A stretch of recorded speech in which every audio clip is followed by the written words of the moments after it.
तो गाइस यार welcome back to the channel. तो आज हम लोग एक्सप्लेन करने वाले हैं ब्लैक क्लोवर के एपिसोड नंबर 2 और 3 को। अगर आपने अभी तक इसका फर्स्ट एपिसोड नहीं देखा है तो मैं लिंक डिस्क्रिप्शन में दे दूंगा, आप लोग वहां से देख सकते हो। बाकी कहानी बहुत ज्यादा मजेदार है, तो बिना टाइम वेस्ट किए एपिसोड को शुरू कर लेते हैं। तो ये एपिसोड शुरू होता है और हम 10 साल पहले का सीन देखते हैं जहाँ पे आस्था और यूनो भाग रहे होते हैं और यूनो भागते भागते गिर जाता है और रोने लगता है। और तब आस्था उसे उठाते हुए कहता है, तुम ऐसे मत रो, मैं हमेशा तुम्हारा साथ दूंगा। और वो दोनों पहाड़ी के ऊपर भागने लगते हैं और तब यहाँ वो सभी लोग खाना खा रहे होते हैं। और तब आस्था कहता है, जब मैं बड़ा हो जाऊंगा तो आप मेरे साथ शादी कर लेना और मेरे लिए ऐसा खाना बनाना। और तभी सिस्टर लिली कहती है, ये खाना फादर ने बनाया है, तो क्या तुम उनसे शादी करना चाहोगे? और तब आस्था उस बात से चिढ़ जाता है। तब यूनो उसे कहता है कि ऐसा नहीं हो सकता, सिस्टर लिली किसी से शादी नहीं कर सकती। तब आस्था कहता है, पर मैं हार नहीं मानूंगा। और यहाँ सिस्टर लिली उन दोनों को पहले विजार्ड किंग की कहानी सुना रही होती है, जिसमें लिखा होता है कि कैसे पहले विजार्ड किंग ने एक डीमन को हराकर शांति स्थापित की थी। यहाँ अगले दिन आस्था सिस्टर लिली से विजार्ड किंग के बारे में पूछने लगता है। तो सिस्टर लिली उसे बताती है, विजार्ड किंग एक टाइटल है जो जनरेशन टू जनरेशन पास होता है। ये विजार्ड किंग की पावर है जिसकी वजह से क्लोवर किंगडम में शांति है और वो किंग के बाद दूसरा सबसे इम्पोर्टेंट पर्सन है। तब आस्था कहता है, तो फिर तय हो गया, अगला विजार्ड किंग मैं बनूंगा। जिसे सुनकर सिस्टर लिली और यूनो दोनों हैरान हो जाते हैं। सिस्टर लिली के दोबारा पूछने पर आस्था बताता है, क्योंकि विजार्ड किंग ने डीमन को हराया था तो इसका मतलब वो जरूर बहुत ज्यादा ताकतवर और कूल होगा। मैं बस बड़ा होके उनकी तरफ बनना चाहता हूँ और अगर मैं एक बार विजार्ड किंग बन गया तब मैं आप सबकी लाइफ को अच्छा बना पाऊंगा और मैं इस बेकार से इस चर्च को ठीक करवा दूंगा। और जब मैं एक बार विजार्ड किंग बन जाऊंगा तब आप मेरे साथ शादी कर लेना। पर सिस्टर लिली उसे फिर से मना कर देती है। तब हम देखते हैं सर्दियों का मौसम आ चुका होता है और आस्था अपने मैजिक को यूज करने की कोशिश कर रहा होता है और हम देखते हैं उसकी कोशिश का कोई फायदा नहीं हो रहा होता है। तब आस्था कहता है, मैं आपकी मदद कर देता हूँ, तो आप मुझसे बाद में शादी कर लेना। और हम देखते हैं सिस्टर लिली फिर से मना कर देती है और तब आस्था फिर से रोते रोते जिद करने लगता है और यहाँ यूनो बच्चों को संभाल रहा होता है। तब आस्था कहता है, मैं इसे संभालता हूँ, एक फ्यूचर विजार्ड किंग के लिए ये कितना ही मुश्किल होगा। और हम देखते हैं आखिर में सिस्टर लिली ही उसे चुप करवाती है। पर तभी फादर वहाँ आ जाते हैं। यूनो और आस्था में से किसी एक को एक काम करने के लिए कहते हैं और आस्था ये काम करने के लिए काफी एक्साइटेड होता है। तब फादर वो काम यूनो को करने के लिए कहते हैं और कहते हैं,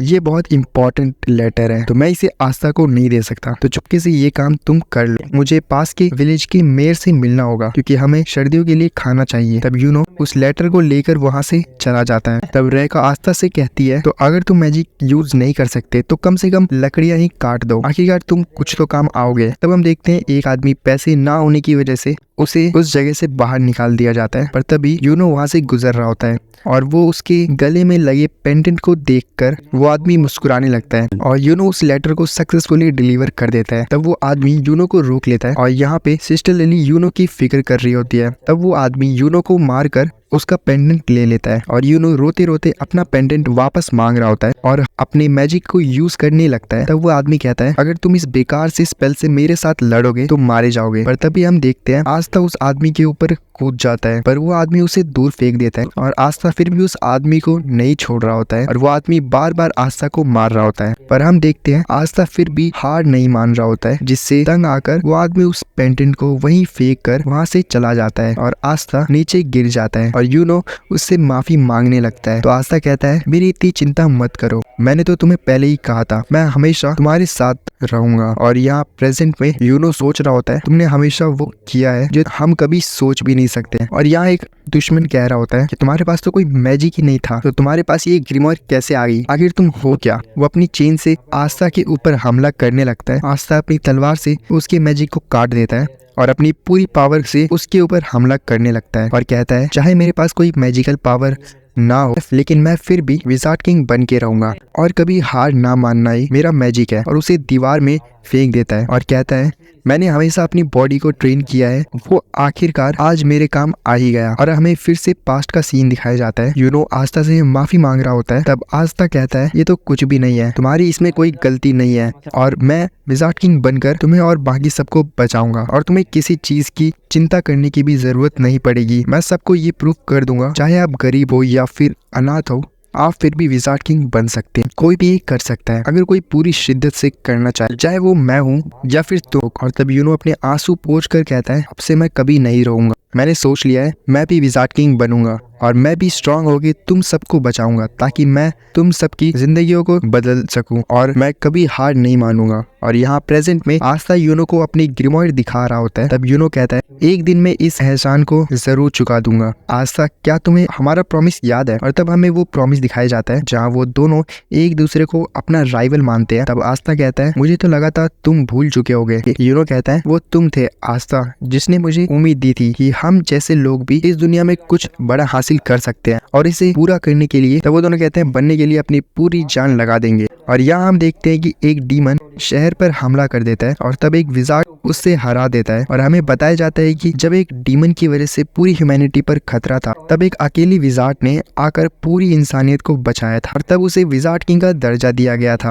और तब वो एक लेजेंड बन गया। और तब हमें आज के क्लेवर किंगडम का विज़ार्ड किंग दिखाया जाता है जो कि पूरे क्लेवर किंगडम में शांति बनाए रखता है। और तब हमें बताया जाता है कि मैजिक नाइट्स में विज़ार्ड किंग की अलग अलग स्क्वाड्स हैं और वो सारी विज़ार्ड किंग के अंडर आते हैं और ये सब मिलकर अपनी कंट्री को सेफ रखते हैं। और यहाँ हम देखते हैं आस्था अपनी तलवार के साथ ट्रेनिंग कर रहा होता है और एक बर्ड उसे बार बार तंग कर रही होती है। और तब आस्था अपनी ग्रिमॉयर को पकड़ लेता है और कहता है चाहे मेरे पास कोई मैजिक नहीं है तो फिर भी क्या हुआ, मैं फिर भी ऊंचाइयों को छू लूंगा। और फिर से अपनी तलवार को पकड़कर ट्रेनिंग करने लगता है और कहता है मुझे पूरा यकीन है कि यूनो भी अपनी स्पेशल ट्रेनिंग कर रहा होगा तो फिर मैं बीच ही नहीं रह सकता। तब हमें बताया जाता है कि आस्था मैजिक नाइट एंट्रेंस एग्जाम के लिए तैयारी कर रहा है जो कि अब से 6 महीने बाद क्लेवर किंगडम के रॉयल कैपिटल में होगा। और यहाँ यूनो भी तैयारी कर रहा होता है और कहता है मुझे थोड़ी और प्रैक्टिस कर लेनी चाहिए, मुझे पूरा यकीन है कि वो भी ट्रेनिंग कर रहा होगा। और तब यहाँ चर्च में फादर कहते हैं यूनो का तो मुझे समझ आ रहा है पर क्या आस्था को भी इस एग्जाम में अलाउ करना सही रहेगा? तब ग्रे मोर टावर का ओनर कहता है अगर वो करना चाहता है तो इसमें कोई बुराई नहीं है, हमारे साथ और भी यहाँ के बच्चे थे पर लगता है वो लोग एग्जाम देने से डर गए हैं। पर फादर फिर से बार बार वही सवाल पूछ रहे होते हैं और ग्लिमर टावर का ओनर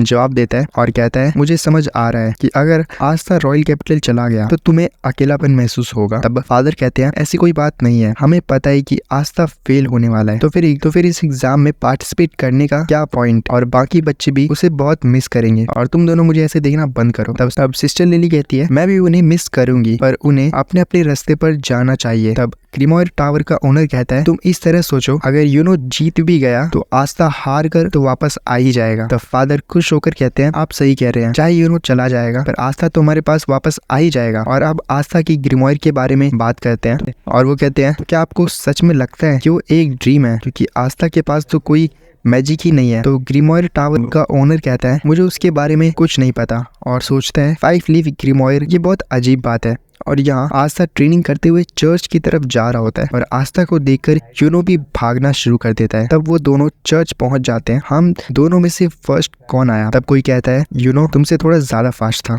आस्था कहता है चलो देखते हैं इसके अंदर पहले कौन जाता है। तो यूनो आस्था को हवा में उड़ा देता है और कहता है मैं जीत गया। और यहाँ आस्था नींद में विज़ार्ड किंग बनने का सपना देख रहा होता है। अगले दिन आस्था ट्रेनिंग कर रहा होता है और ये बच्चा उससे मिलने आता है और आस्था पूछता है आखिर तुम यहाँ क्या कर रहे हो? और ये कहता है मैं बोर हो रहा था तो फिर मैं तुम्हारे जैसे बेवकूफ की ट्रेनिंग देखने आ गया, जिसे आस्था तंग हो जाता है। तब वो पूछता है पर मुझे ये नहीं समझ आ रहा, जबकि तुम कोई मैजिक यूज नहीं कर सकते तो फिर तुम मैजिक नाइट एग्जाम क्यों दे रहे हो? तो उसमें फेल ही हो जाओगे। तो आस्था कहता है पर ये अभी तक डिसाइड नहीं हुआ है, देखो अब मेरे पास ग्लिमर आ चुकी है तो फिर मैं मैजिक नाइट्स में दाखिल हो सकता हूँ और एक दिन मैं विज़ार्ड किंग बन के रहूंगा। और तब ये गुस्से में कहता है ये कभी नहीं होने वाला, हम जैसे लोगों को सपने देखने की कोई आजादी नहीं है। तो आस्था उसके पास जाकर जोर से कहता है तुम इस तरह हार नहीं मान सकते, इस दुनिया में कुछ भी हो सकता है, तुम मुझे ही देख लो, मैं अपनी ड्रीम को फॉलो कर रहा हूँ, चाहे तुम जितनी मर्जी गरीब हो पर तुम फिर भी कुछ भी कर सकते हो। तो इसलिए मैं अपनी ड्रीम को पूरा करके लोगों को खुश करना चाहता हूँ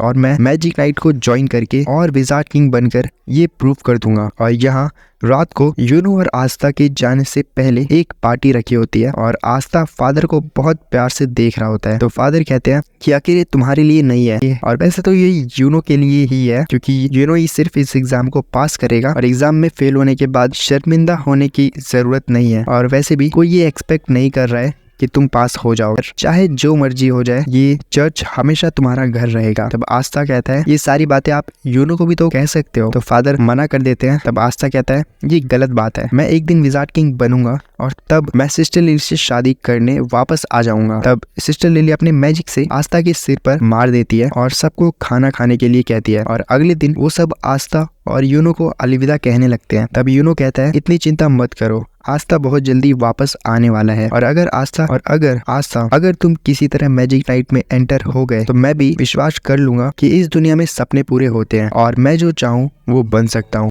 तो क्या पता मैं भी किसी दिन मैजिक नाइट बन जाऊं। तो वो दोनों वहां से चले जाते हैं। तब सिस्टर लिली सोचती है मुझे यकीन नहीं हो रहा कि ये दोनों इतने बड़े हो चुके हैं और जब से मैं आस्था से मिली हूँ वो हमेशा से फुल एनर्जी में रहता था। और बताती है कि यूनो भी आस्था की वजह से स्ट्रॉन्ग बन गया। और वो बोलती है बेस्ट ऑफ लक बॉयज। और यहाँ हमें बताया जाता है कि गर्मियों में आस्था और यूनो ने रॉयल कैपिटल की और अपनी जर्नी स्टार्ट कर दिया ताकि वो मैजिक नाइट एग्जाम में पार्टिसिपेट कर सके। और रॉयल कैपिटल हेज विलेज से काफी दूर है। तब आस्था कहता है पता नहीं रॉयल कैपिटल कैसे दिखती होगी और क्या पता हम विजार्ड किंग से भी मिल पाए। तब यूनो कहता है उनसे मिलने से पहले हमें सबसे पहले मैजिक नाइट एग्जाम पास करना होगा। तब आस्था भागते हुए कहता है मुझे जल्दी पहुंचकर विजार्ड किंग बनना है। तो यूनो कहता है चाहे तुम जितना मर्जी जल्दी वहां पहुंच जाओ पर इसका विजार्ड किंग बनने से कोई लेना देना नहीं है। और तब आस्था सपनों में विजार्ड किंग बनकर सिस्टर लिली को साथ घूमने ले जाता है और अजीब सी एक्टिंग कर रहा होता है। तब यूनो कहता है क्या तुम मैजिक के बिना उड़ भी सकते हो। तब आस्था कहता है मुझे पूरा यकीन है कि मैं अपनी ग्रिमॉय की मदद से ये सब कुछ कर लूंगा। अगर तुम हार नहीं मानो तो तुम कुछ भी कर सकते हो। चलो जब तक हम रॉयल कैपिटल नहीं पहुंच जाते तब तक हम ट्रेनिंग करते हैं। और तब वो दोनों भागते भागते थक जाते हैं और पर आस्था हार नहीं मानता पर यूनो उसे रोक देता है। और तब वो दोनों आराम से अपनी मंजिल की ओर बढ़ने लगते हैं और रास्ते में आने वाली सारी मुश्किलों का मिलजुल कर सामना करने लगते हैं। और तब हमें बताया जाता है कि बहुत लंबी जर्नी के बाद आस्था और यूनो आखिरकार क्लवर किंगडम की रॉयल कैपिटल के पास पहुंच गए हैं और वहाँ मैजिक नाइट एंट्रेंस एग्जाम उनका इंतजार कर रहा था। और इस एग्जाम को पास करने के लिए उन्हें बहुत सारे पावरफुल अपोनेंट्स के साथ लड़ना होगा। और इसी के साथ एपिसोड यहाँ पे खत्म हो जाता है। तो गाइस यार आपको ये वीडियो कैसी लगी नीचे कमेंट में आप बता सकते हो। बाकी इसका अगला एपिसोड आप देखना चाहते हो तो वो भी आप कमेंट में बता देना। बाकी वीडियो को लाइक और हाइप जरूर से कर देना और चैनल पे पहली बार आए हो तो सब्सक्राइब करके ही जाना। मिलते हैं अगली वीडियो में, तब तक के लिए बाय बाय।